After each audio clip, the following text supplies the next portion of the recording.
Hello everybody, welcome back to another election prediction video. This time we're taking a look at the 2028 election, and we're going to see what would happen if Josh Shapiro, the governor of Pennsylvania, was the Democratic nominee, and J.D. Vance is probably most likely going to win the Republican primary in 2028 if he runs. So this is a pretty possible scenario here. I think Shapiro is going to be one of the front runners for the Democratic nomination in 2028. But for now, we're just going to set up the safe red states. These are states that are going to go to Vance by over a 10% margin. Now let's set up the safe blue states. Now, thing is, Shapiro can go two ways with his VP pick. He could pick someone, maybe like Wes Moore, Raphael Warnock, to appeal to black voters, or he could go the alternative route and pick a Latino for his VP pick. He could pick someone like Ruben Gallego from the state of Arizona that could put Arizona into play. I think he's more likely going to pick either Wes Moore or Raphael Warnock for his VP pick, honestly. I think that's more of a likelier scenario here because the black vote's very important for Democrats' chances at winning elections. So let's just get right into this. Starting off, Iowa and Ohio are pretty much gone in this scenario. I just think Vance would win both states by over 10% margins, especially in his home state of Ohio. I think he'll do pretty well here. In Florida, I think it's just going to keep trending redder at this point. More and more Republicans are moving to the state, and nearly every election, Florida just continues to get redder. The state of Texas, I'm also inclined to believe it's going to be probably a 10-point win for Vance here, so just barely over that safe margin threshold. But again, Texas really went really Republican in 2024. So the real question is, will those Latinos that voted for Trump stick with Vance this time around? I think there'll be a bit of a decline for Vance in Texas if he's facing someone strong like Josh Shapiro, but it's not enough to make Texas a likely Republican state. And now let's get into the other Democratic states. Virginia and New Mexico, I think both these states would be pretty likely to go towards Josh Shapiro here. Harris won these states by likely blue margins, and so will Shapiro. New Jersey, I do think it's going to be a future swing state, but I think Shapiro is good enough of a candidate to prevent it from going to lean blue. I think he'll carry it by a likely blue margin, similar to Virginia. Now let's head up into New England. I think both these states go to Josh Shapiro. He would get a decent margin and made second, but not enough to make it closer than it already is.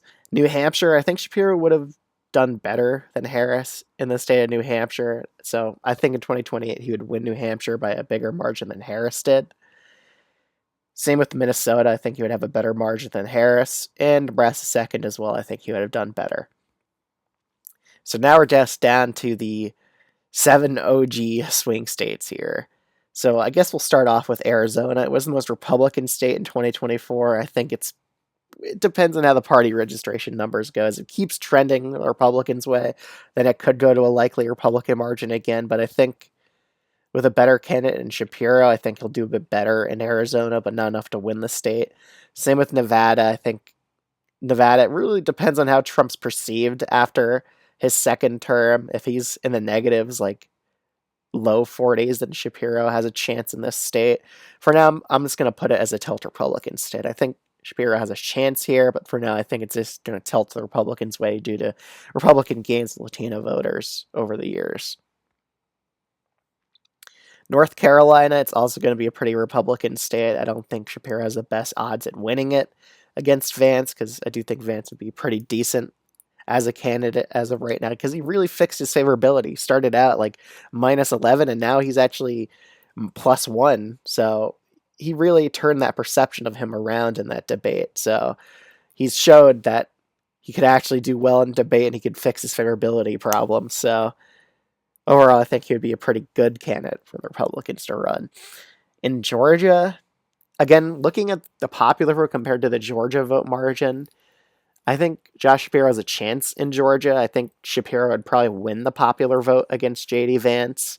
So I'm going to be putting Georgia as only tilt Republican in the scenario. If he picks Warnock, though, I think he could win Georgia. But again, Shapiro is kind of seen as a very centrist Democrat. So would that really appeal to most of the base here? So would he really unite most of them? I'm inclined to say he wouldn't unite all of them. So that's why I have Georgia as tilt Republican. In the Rust Belt states, I think Josh Shapiro would definitely win Pennsylvania. He's very well liked in the state. In Michigan, I think he would get decent margins in this state as well. Would it be a lean blue margin, though? I do think he would win it, but I think it would be pretty close. I'm going to put it as a tilt blue margin. So Pennsylvania, it's the left of Michigan, but that's honestly probably what would happen if Shapiro were the nominee. Wisconsin would also be a pretty close state like it always is. So I'd probably put Wisconsin as tilt blue, and it's a narrow 270 to 268 victory for Josh Shapiro against JD Vance. So all it would take for Vance to win is a win in Wisconsin or Michigan, because he's probably not going to win in Pennsylvania against Shapiro. So it would be a pretty close election overall, but I think Shapiro would narrowly eke it out over JD Vance, just looking at this map. So thanks so much for watching. If you're new to this channel and you enjoy content like this, I would highly recommend subscribing. I'd greatly appreciate it. Other than that, thanks so much for watching, and I'll see you all in the next one.